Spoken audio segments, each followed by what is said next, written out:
Hey guys, just a reminder, this is not official medical advice or such. Please seek an appointment with a licensed medical provider. Welcome back to another episode of Dive Into Diet. We're diving into performance medicine, Johnson City, with nutrition coach Lucas Schmidt. Lucas, man, it's so good to see you. You as well. I'm happy to get to hang out with you a little bit. It's Wednesday when we're recording this. I hope your Wednesday's going fantastic. It is. And I know, you mentioned to me before we were recording what we're going to talk about today. And this is an interesting one because, it's something that you might think is good for you, but for some people might be not that great for you. What are we talking about? Oxalates. Oxalates, yes. It kind of sounds threatening to me. That doesn't mean it is. It just sounds threatening. Oxalates. I guess it depends on the tone. Oxalates. I don't know if saying it happily helps. So oxalates, yeah. This isn't going to be a condemnation of or an affirmation of. It's just going to be information. Because I actually think you summed it up pretty well. For some people, it could be bad. For others, non-issue. So it's actually a good summary of so far my understanding of oxalates. So let me just give some very boring information about oxalates. Unless you like chemistry, then you might, I'm not a fan of chemistry other than what I have to know. And for this episode, I had to know this. So oxalates are also known as oxalic acid. That sounds scary. If you want to know the chemistry sign, it's C2O4. C2 meaning diatomic carbon. Ooh, look at me. O4, tetraoxygen. That's fancy. Combine, you get oxalic acid. It's a anion or anion, however you want to call it. It's a negatively charged ion. Why is that significant? Well, because it's negatively charged, it is attracted to positive ions. The most notable in our discussion today would be calcium. So it binds to calcium commonly, and it can form a crystalline structure. So why does this matter? I don't know. First of all, oxalates, before you get scared of them, are made in your body. Your body makes oxalates to a certain degree. But today we're going to talk about nutritional oxalates. Foods, it's an organic compound found in a lot of foods. I'm going to list those foods right now. I wrote them down so I don't miss any. Spinach, to my knowledge, is the highest, it contains the highest level of oxalates in the majority of foods we eat. Rhubarb, almonds, miso, like the soup, buckwheat groat, which is like the full form of buckwheat before it's all hulled and smashed and ground into dust, flour. Bran flakes, potatoes with the skin, sweet potatoes as well, soybeans, tea, chocolate, beets, peanuts, cashews, and dates. There are other foods out there that contain oxalates. Those are the most common. So you'll notice I didn't list meats, eggs, or dairy, not known to contain a lot of oxalates, which is kind of cool. So oxalates bind to calcium. And calcium, or is it chicken or the egg? Does the calcium bind to the oxalate, or does the oxalate bind to they both bind to each other? Lowering your free oxalate level in the body can be a good thing. The kidneys usually flush it out in your urine. Okay? Why would this be a problem? If you have a dysfunction present in your body already, there are a number of chronic conditions that cause issues with the kidneys. Indirectly or directly. Kidney disease is a direct problem with the kidneys. An indirect harmful chronic condition would be maybe type 2 diabetes.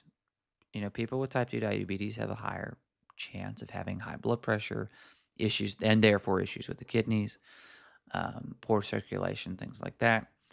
Another thing would be if you have IBS, inflammatory bowel disease. So yeah, IBS, inflammatory bowel. Yeah, okay. I'm sorry. I was going, what is it? IBS. Syndrome? Excuse me? Inflammatory bowel syndrome? Yes, that's right. IBD, that would be IBD. There is IBSD, though, I think. Correct. So issues with flushing out, essentially, either number one or number two, can cause issues with if you eat a lot of oxalates. Okay. And the reason, another issue, you could run into problems with oxalates if you're dehydrated. So the kidneys need fluid to flush things. If you are chronically dehydrated, which a lot of people are, and they don't even know it, if you are chronically dehydrated, your kidneys cannot efficiently flush out oxalates or oxalate crystals. So what does that mean? There's a chain of problems, and we're leading to something here, and what we're leading to is kidney stones. The number one concern I can find with oxalate problems is kidney stones. That's not the only problem. Other problems could be joint pain, because those oxalate crystals will sometimes, instead of settling in the kidneys, will settle in the joints. Could inflame gout as well, because that's a crystal-caused issue, inflammation in the joints.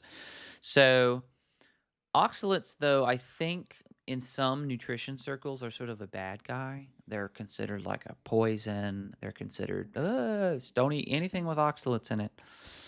Also, coffee, I believe, contains oxalates. Not as high as like chocolate or tea, but it does contain it. So I'm not going to say you shouldn't eat anything with oxalates. I do think there's such a thing as too much, too many. There's such a thing as too many of anything. You can have too much water, and we need water. But I just wanted to shed some information on oxalates. So people who might consider or asking their doctor about a low oxalate diet, which would be avoiding the foods I've already listed, would be people with the conditions I mentioned. There are probably other ones. If you have concerns or suspicions that oxalates are a problem, like say you eat chocolate and then the next morning your joints hurt, that doesn't necessarily mean it was an oxalate problem. I'm guilty of this, which is why I say this. Don't panic, self-diagnose. Okay. But you can always ask a physician, somebody who you think is knowledgeable about the subject or the condition, do oxalates agitate my condition? If you have arthritis, ask your rheumatologist, would oxalates agitate this condition? Hopefully they know the answer.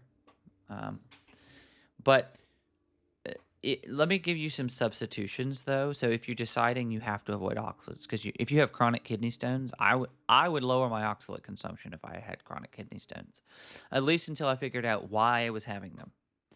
So spinach, for example, it's a green. You could eat arugula. It doesn't have high oxalates. Great. I like arugula better anyway. It tastes better. Rhubarb, a close comparable flavor would be strawberries. They don't have high oxalates. Almonds, you could eat pistachios. They taste better. These are all subjective opinions. But objectively, objectively they have less oxalates. So I win. No, I'm just joking. Miso, I don't know of a good substitute for miso soup. Asian dishes are one of those things that are really hard to find a substitute for. It's just, I can cook a lot of things. I can't cook Japanese food as well as a Japanese restaurant. I say American Japanese food, Americanized. Yeah, I haven't had authentic, but buckwheat. There are other wheats. You could try. There's an ancient grain. It is technically a wheat, but it doesn't have the high oxalates in it. So you could try amaranth. It's an ancient grain. So bran flakes. I don't know a lot of people looking for a substitute for bran flakes or craving bran flakes. You could try oats, something like that. Potatoes, not a great substitute flavor-wise, but cauliflower, you can mash cauliflower. Is potatoes high in oxalates? Yeah, the skin particularly. Yeah. Okay. Now the starchy part less. It's mostly in the skin, but I like the skin. I don't like the waste. I do too. Soybeans, you could eat black-eyed peas. Yep. They're technically like a bean. Tea. Sad. You could try an herbal tea. There's a spicy leafy tea that's not actually the tea plant called, I think, Tulsi, which is an Indian tea. I think it's Tulsi. It's like spicy flavored. It's kind of nice. There's also African rooibos tea, which is like a red, sweet, semi-sweet, interesting Yeah. flavored tea. So that's an option. Chocolate. Carob. Carob root, maybe. Cinnamon. Close. Cinnamon, yeah. Not quite. That's sad. Beets. Why would you want to eat beets? No, I'm just kidding.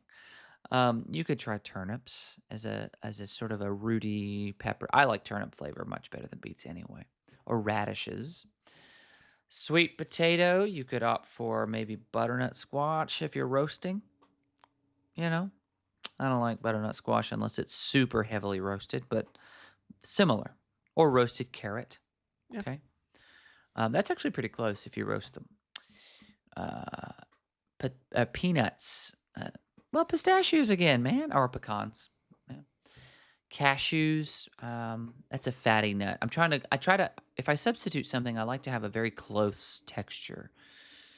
For cashews, I would opt for flavor, maybe sunflower seed or macadamia nut. Very fatty, softer nut, Dates, those are delicious. Vanilla ice cream? I'm just kidding. Caramel? No, those are unhealthy. A substitute for a date would be maybe like a dried apricot or a dried fruit of some kind. Some other dried fruit besides a date. So those are just off the top of my head, substitutes if you have to go low oxalate. That's super interesting. Are you pretty much low oxalate by nature? It sounds like you prefer a lot of the... I'm not on purpose. I love chocolate. I don't eat a lot of chocolate, actually. Chocolate seems to, if I eat tons of it, I actually seem to get some gas, like some bloating from it. I don't know why. Could be the tannins. I don't know. I'm not like following personally a low oxalate protocol. Some of my relatives had chronic kidney stone issues. And so maybe as I get older, I'll lower my oxalates just as a precaution.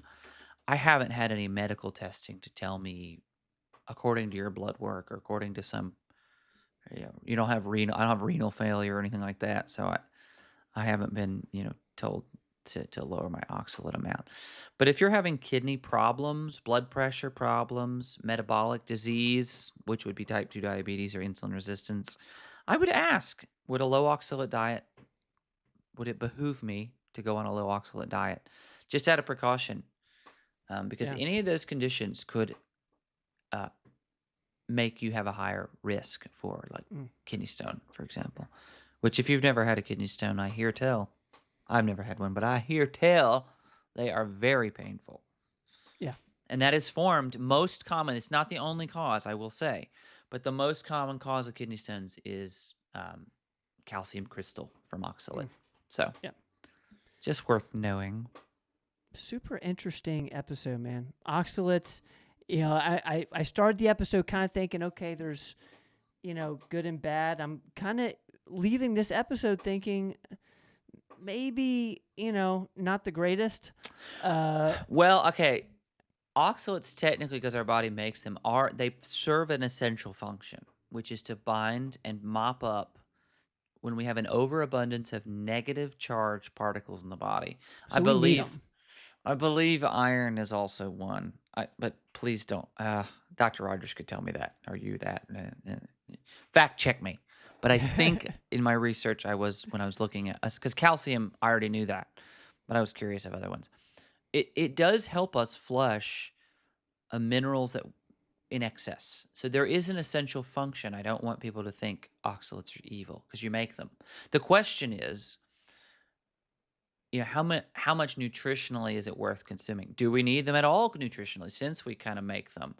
That's my leaning is if we make them and it's not required that we eat them, they are not considered, to my knowledge, essential nutritionally, like to ingest them, unlike amino acids. Those are essential.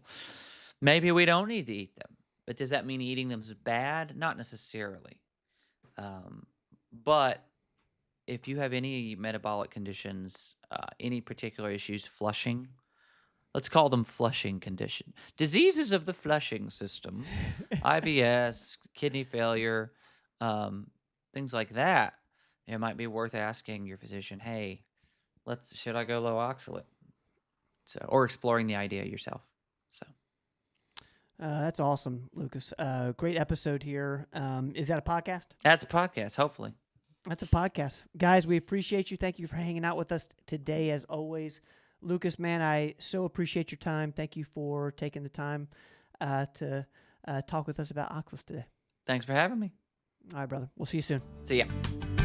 Don't go away.